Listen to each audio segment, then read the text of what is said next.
Buenas, chicos, vamos a retomar de nuevo, pues, donde quedamos. ¿Me oyen todos bien? Sí, profesor. Bueno. ¿Y qué pasó con las cámaras?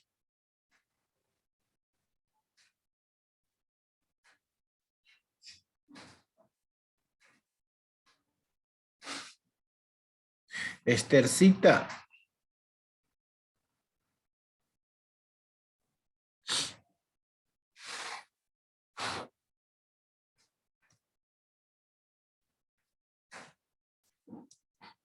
Ok, entonces, ¿quiénes faltan?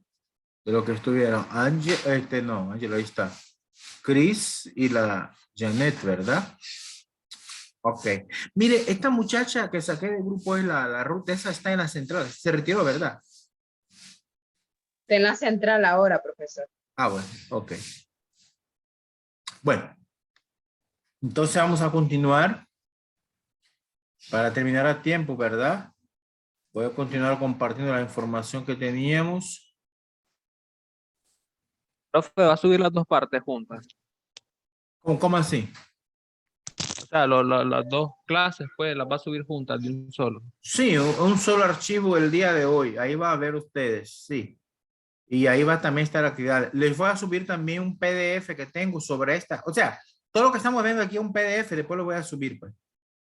Para que ustedes puedan estudiar para el examen y para contestar las preguntas que voy a dejar. ¿Oyeron? Ahí va a haber una guía de preguntas acumulativa para el segundo parcial. Que por cierto, me permiten aclarar el que no entra a esta segunda hora automáticamente le va a poner un 0.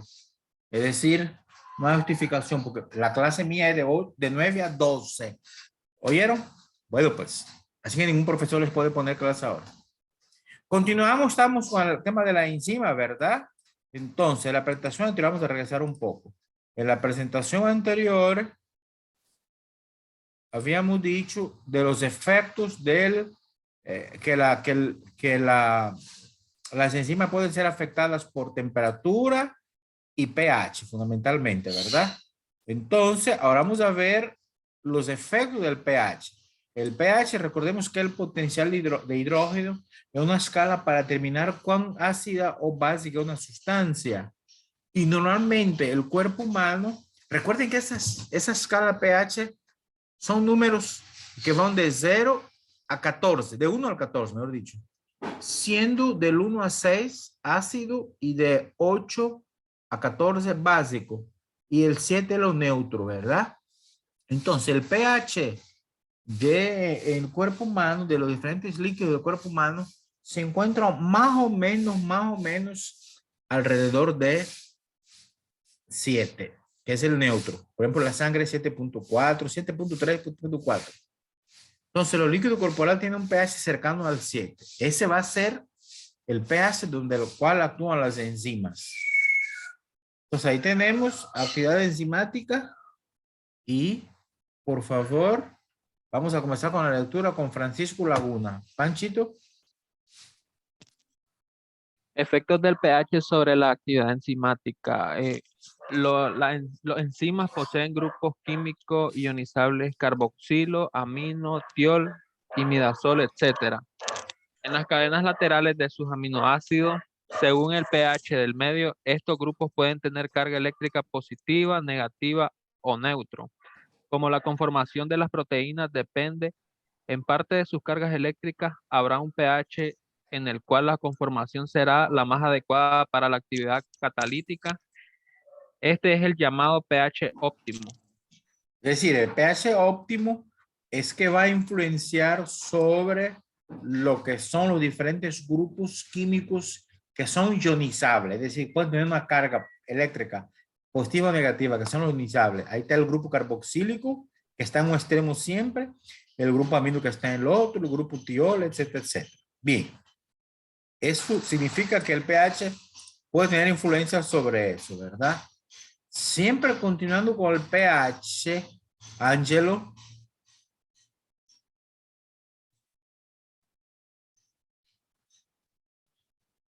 Leer todo, profesor. Sí, Ok, los efectos del pH. La mayoría de los enzimas son muy sensibles a los cambios de pH. Desviación de pocos décimas por encima o por debajo del pH óptimo pueden afectar drásticamente su actividad. Así, la pepsina gástrica tiene un pH 2. La ureasa lo tiene a pH 7 y la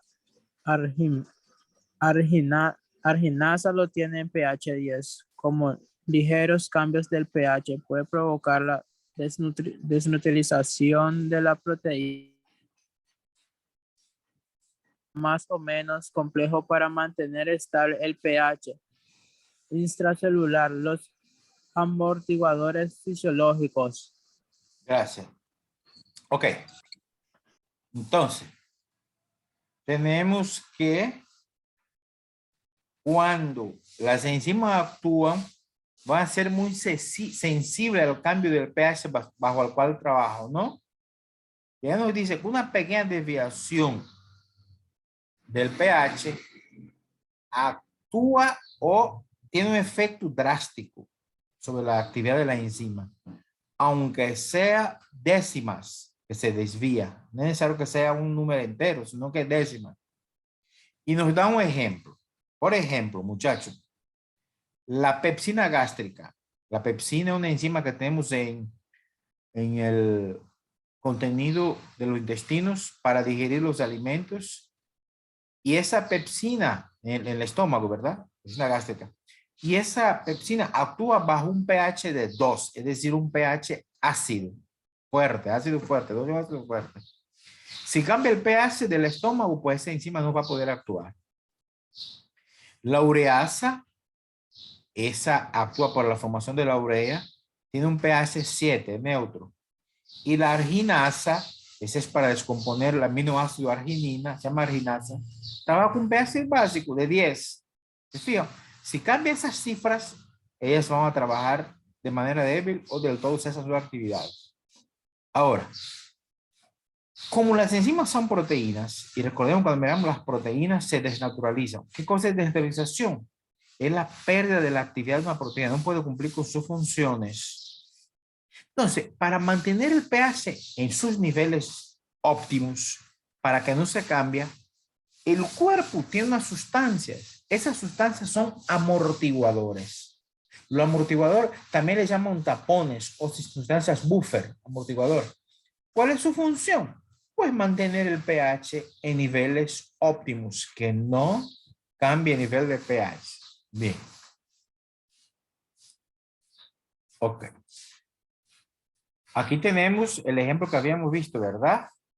Entonces, aquí tenemos en esta gráfica, fíjense bien, la escala pH, que lo había dicho de 1 hasta 14, ¿no? Entonces, miren, aquí en el eje este que está aquí, que sería el vertical, es el porcentaje de la actividad enzimática, la mitad, 50% y 100%. Fíjense, miremos la pepsina, estamos viendo el gráfico, pepsina. Ella con un pH de 2, miren, si yo subo aquí, 2, está al 100%, miren. Pero si el pH está bajando, ella baja la actividad. Mire, cuando de tal forma que cuando está un pH de 3, ella está como un 50%. Un pH de 6 bajó totalmente. ¿Ves? La ureasa trabaja con un pH de 7, 100%. Y la arginasa con un pH de 10, 100%. ¿Te fijas, muchachos? ¿Entienden esa gráfica, verdad? Tiene la gráfica, Esther. Mira la pantalla, está mirando en todos lados y hablando la Esther González. Ok. Ahora vamos con el otro efecto, que es la temperatura. La temperatura me lo va a leer, por aquí está la González, pero no Esther, González la otra.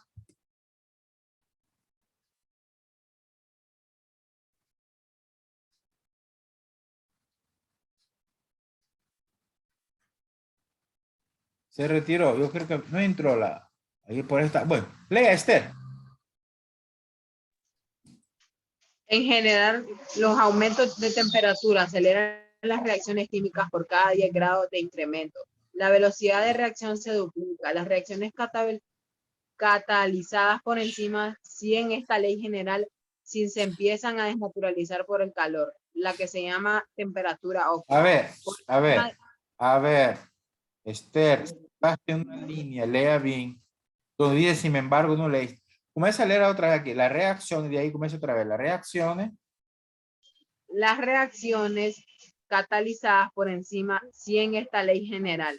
Sin embargo, al ser proteína, a partir de ciertas temperaturas, se empiezan a desnaturalizar por el calor. La temperatura a la cual la actividad catalítica es máxima se llama temperatura óptima.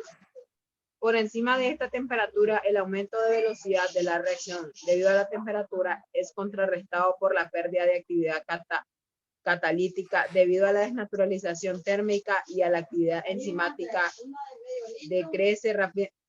que decrece rápidamente hasta anularse. Bueno, gracias. Entonces ahí tiene una regla que dice que cuando aumenta la temperatura, ¿verdad? Por cada 10 grados que se aumenta, la velocidad de una reacción se duplica, ¿verdad? Entonces, las reacciones catalizadas por enzimas siguen esta ley general, pero hacer proteínas va a llegar a una temperatura que más bien se va a desnaturalizar. ¿Qué significa eso? No va a poder cumplir con la función, se inactiva, se desnaturaliza. Y la temperatura bajo la cual trabaja bien la enzima se llama temperatura óptima. Temperatura óptima. Bien. Ok. Continuamos. Aquí tenemos otra gráfica donde habla. Aquí en el eje vertical, velocidad de la reacción y el horizontal la temperatura. Entonces, aquí en medio donde la velocidad de la máxima es la temperatura óptima. Si la temperatura aumenta o disminuye, pues también va a bajar la cadena enzimática. Es decir, que la temperatura óptima sería esta que está acá. Este es el efecto de la temperatura. Bien. Ahora bien, vamos a ver el efecto de los cofactores.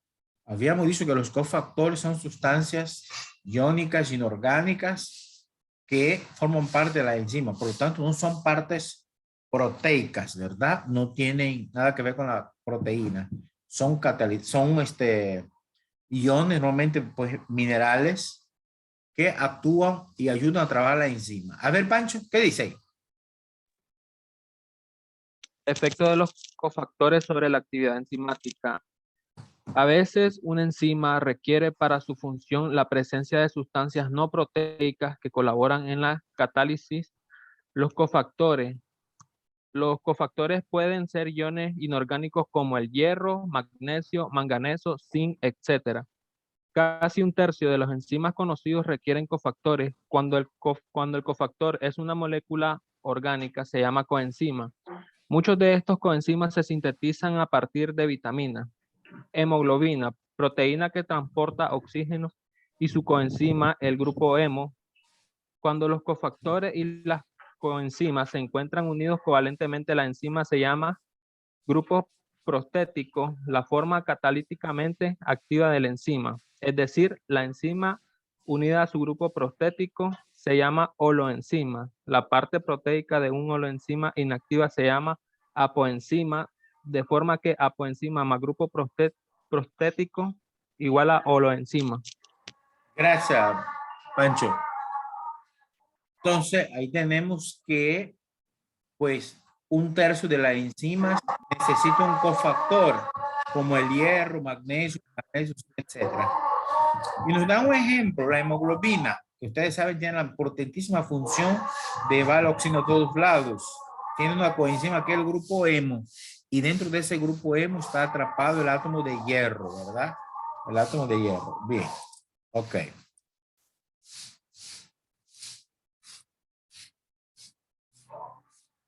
Bueno, aquí tenemos ese esquema, este gráfico, el ejemplo de los cofactores. Ese es un esquema, pues, cómo actúan, ¿verdad? El cofactor y forma un solo complejo que es la coenzima.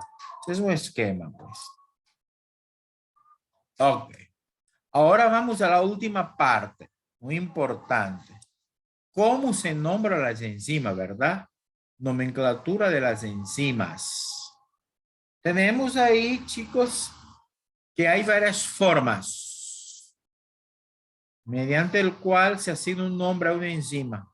Como lo había dicho yo, son un montón de enzimas. Por cada reacción de enzima, esas enzimas deben ser nombradas. Así como se nombran las sustancias orgánicas, que lo norman las reglas UPAC, también hay reglas para nombrar enzimas. Hay nombres particulares, nombres sistemáticos y hay códigos, ¿verdad? Códigos. Ok. Entonces, el nombre sistemático, fíjense bien, que ese es el que vamos a aprender nosotros. El nombre sistemático tiene tres partes.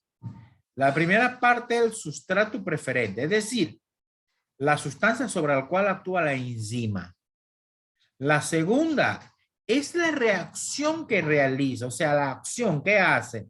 Si es hidrólisis, si es una transformación, si es deshidratación, si es rompimiento, es decir, la reacción en sí. Y a todas se le aplica la terminación asa. Toda la enzima termina en asa. Cuando usted mire en bioquímica, algo que termina en asa es una enzima. Ahí tenemos un ejemplo. La glucosa fosfato isomerasa. ¿Ves? Cataliza qué cosa? Fíjense bien, la isomerización de la glucosa 6-fosfato en fructosa 6-fosfato. A ver, para que entiendan. Dice, primero ¿cómo se llama? Primero el sustrato. En ese caso, el sustrato va a actuar sobre la glucosa 6-fosfato. ¿Qué va a hacer en la glucosa 6-fosfato? La va a isomerizar para que transforme. Recuerden que son isómeros, ¿verdad? Para que transforma en fructosa. La glucosa en fructosa 6-fosfato. Hay una reacción de isomerización. Entonces, ¿cómo se va a llamar la enzima? Primero el nombre del sustrato. Glucosa 6-fosfato. Después, la reacción, isomerización y la terminación asa. De tal forma que la enzima se va a llamar glucosa fosfato isomerasa. Vamos a ver un montón de ejemplos después, ¿verdad? Y la próxima semana de la clase presencial vamos a ver de tal forma que a partir de ahora toditas las reacciones químicas o bioquímicas, ustedes tienen que saber nombrar la enzima correspondiente. Esas enzimas catalizan reacciones reversibles. ¿Qué significa esto? Que la reacción tiene doble sentido, ¿verdad? Entonces, en este caso, esas enzimas se recuperan. Se recuperan. Ahora, cuando la acción típica de la enzima es la hidrólisis, el segundo componente del nombre se omite. Por ejemplo, la lactosa hidrolasa se llama simplemente lactasa, que actúa sobre la lactosa hidrolasa. Hace lactasa. Esos son ejemplos concretos, ¿verdad? Bueno, contamos con esta parte. Nombres particulares, esos son nombres antiguos, pues, que no tenían una gran, hoy por hoy no tienen una gran base científica porque eran simplemente asignados por la persona que lo descubría, ¿verdad? Pero era aumentando la cantidad, entonces hizo necesarias esas reglas que las acabo de mencionar. Entonces, tenemos la nomenclatura de la comisión enzimática. Esta yo les voy a mencionar, pero no es necesario que ustedes la manejen. La que debo manejar es el nombre sistemático. Esa nomenclatura de la comisión de códigos, más que nada, es a nivel de, pues, digamos así, de laboratorio, ¿verdad? Y ahí tenemos que el nombre de cada enzima se identifica por un código numérico, encabezado por las letras EC, enzima comisión, ¿verdad? Seguida de 4 números separados por puntos. El primer número indica a la cual de las 6 clases pertenece la enzima. Ya vamos a ver las clases de enzima. Hay 6 clases de enzima. Entonces, el primer número representa la clase al cual está la enzima. El segundo a la subclase dentro de cada grupo. El tercero y cuarto a los grupos químicos específicos. Por ejemplo, ahí está un ejemplo. Dice, la ATP glucofosfotransferasa, también se llama glucoquinasa, se define como S2712. ¿Qué significa S2? Que es una transferasa. El 7, fosfotransferasa, etc. ¿Cómo yo sé estos grupos? Miremos a continuación. Aquí tenemos las clases. Aquí habíamos dicho, ¿verdad? Que el primer número se refiere a cada una de las clases. ¿Cuántas clases tenemos? Aquí están. Los grupos de enzimas clasifican en 6 grandes grupos o clases. La primera clase, las oxirreductasas. Dentro de esas clases existen varias subclases, ¿verdad? Entonces, usted mira una enzima que comienza con 1, es una oxirreductasa. Después tenemos las transferasas, que hacen ellas, transfieren grupos, por ejemplo, transferir un grupo amino al otro, qué sé yo. Las hidrolasas, que tienen que ver con rompimiento de reacciones con ayuda del agua, son las hidrolasas. Las liasas, que van a formar diferentes reacciones químicas. Isomerasas, tienen que ver con transformación de los isómeros. Y las ligasas, que unen diferentes sustratos. Estas 6 clases, esas sí tienen que aprender, chicos. Las 6 clases. Muy bien. Entonces, a continuación, vamos a ver cada una de esas clases. La clase 1, óxido reductasa. Cataliza reacciones de oxirreducción, es decir, la transferencia de hidrógeno o de electrón de un sustrato a otro según la reacción general. Aquí, recuerden, cuando miramos el ciclo de Krebs y miramos ahí la cadena transportadora de electrones, yo le había dicho, el NAD se reduce, NAD reducido. Ahí son las reacciones oxirreductasas. Oxirreductasas. Después tenemos la clase 2,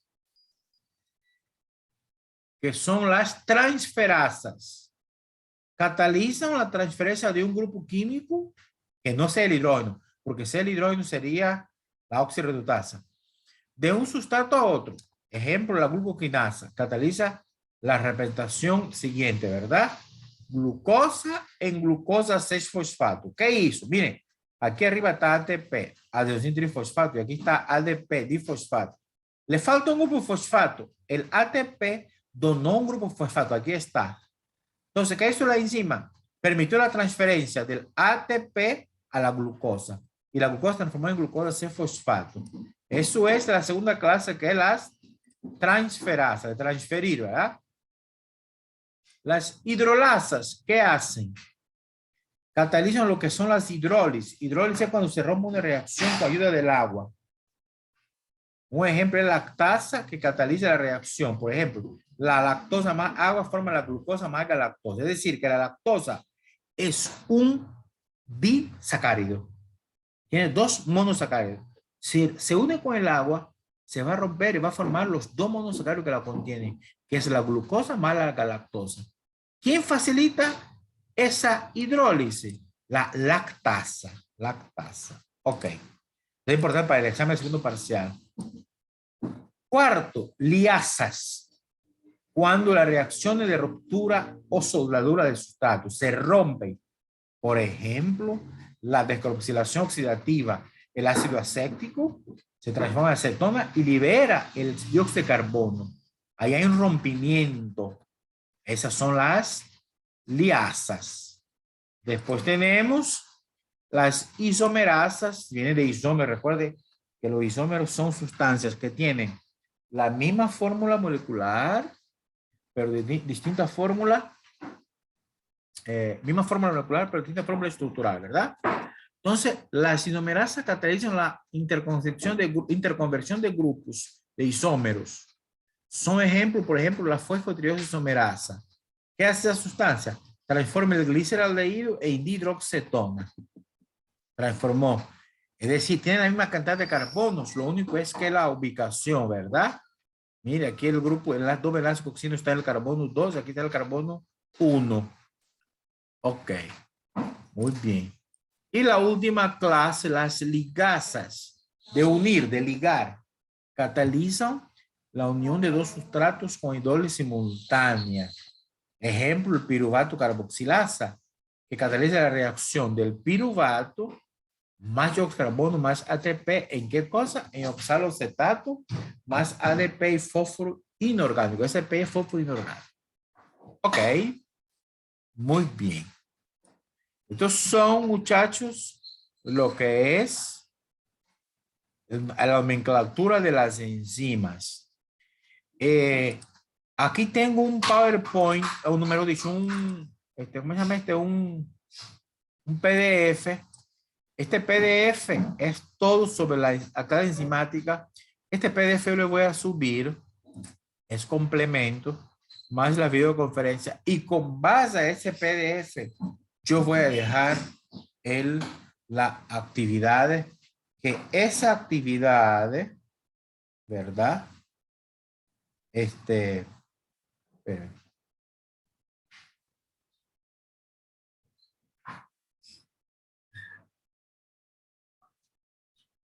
Entonces, esa actividad que voy a dejar, solamente vamos a entregar Francisco Laguna, Esther González y Ángelo, que son los únicos que entraron a la segunda hora.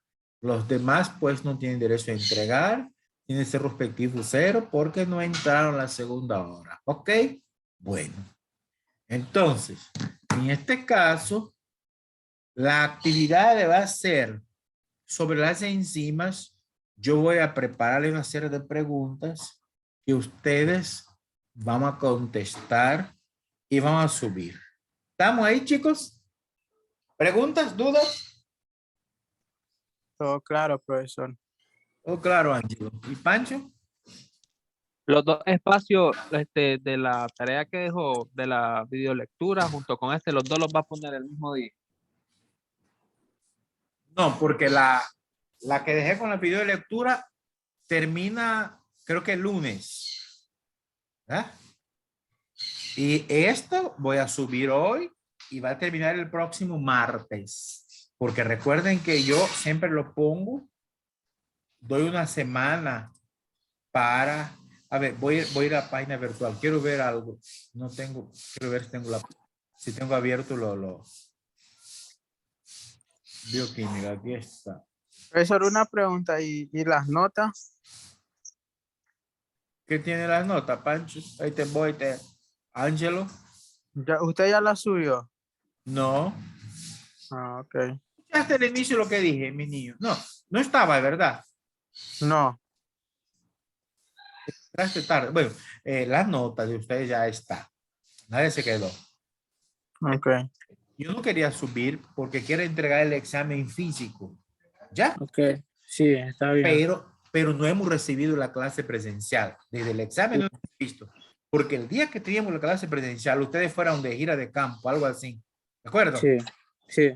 Y después, las clases siguientes fue virtual y vinieron las vacaciones y ahora estamos virtual. Entonces, yo voy a subir la nota hoy, pero por cualquier inconveniente, algún reclamo, lo miramos después y se puede cambiar la nota. ¿Me explico? Es decir, Sí, está bien. mi intención era subir la nota después que le entregara los exámenes a ustedes. ¿Me entienden? Está bien, profesor. Bueno, ok. Entonces, a ver, quiero compartir aquí algo de la clase de ustedes. A ver. Lo de la semana pasada, que una estación sobre el ATP. Eso, muchachos, se vence, quiero ver. Se vence el lunes, 10 de enero. ¿Estamos entendiendo, verdad? Y la actividad de hoy voy a subir y esa se va a vencer el martes. ¿Qué fecha sería el martes? 11 de enero. Porque el miércoles vamos a tener clase presencial y ahí debe estar esas dos actividades concluidas. ¿Me explico? Entonces, en la página yo voy a subir la grabación de estas dos videoconferencias, ¿verdad? Y además de estas dos grabaciones, ahí le voy a subir un PDF que tiene bastante información. Leanla, les recomiendo que lean con detalle para poder contestar a las actividades. Y recuerden que eso es tema para el examen del segundo parcial. Que el examen será ¿en cuánto tiempo, Pancho? ¿Cuándo es el segundo parcial? En 2 semanas. En 15 días, ¿verdad? Es decir, la próxima semana es presencial. Que sería, si hoy es 5, sería el 12, ¿verdad? Y el próximo, en 15 días, el 19 de enero, ahí sería mi examen de manera virtual. Si Dios quiere, ¿verdad? Pero tenemos que acumular. Entonces, ya llevamos 2 actividades acumulativas. Y la tercera sería el próximo miércoles. Allá en la sección vamos a hacer un trabajo. Y vamos a ver también un tema nuevo, ¿verdad? Para cerrar el acumulado. Así que ustedes, por favor, no dejen de enviar el trabajo. Envía el tiempo. Y ahí, Esther, yo estoy dando clase al techo de tu casa. Entonces, envíen a tiempo las actividades para evitar contratiempos. Y pues, nos miraríamos el próximo miércoles a las 9 de la mañana allá en UCN El Doral. ¿Preguntas, dudas, inquietudes, aclaraciones? Bueno, Ángelo, ¿tú estás aquí en Managua o estás allá en Bluefield? En Bluefield yo voy llegando el domingo. Ah, bueno. Ok. Sí. Bueno. Ok, pues. Entonces, chicos, si no hay inquietud, aclaración, vamos a llegar hasta aquí. La Esther ya se está durmiendo. Mirarla cómo se rasca los ojos. Lo que pasa es que ustedes están acostumbrados a recibir solo una hora y ya. Y la Esther de mentirosa diciendo, es que tenemos otra clase y nada que otra clase. Hoy solo tiene clase con... Yo no dije otra clase, dije que tenía que hacer un trabajo que es diferente. Puede hacer otra hora. ¿Y tienen clase en la tarde ustedes? Hoy, los miércoles. Sí. ¿Con quién? Con Cristian Serrano de Productos Naturales. Ah, bueno. Ok, pero están virtual ahorita, ¿verdad? Sí, igual. Ah, bueno. Bueno, muchachos, entonces gracias por su atención y gracias a los 3 por conectarse de nuevo.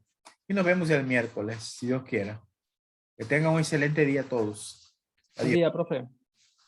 Igual, profe.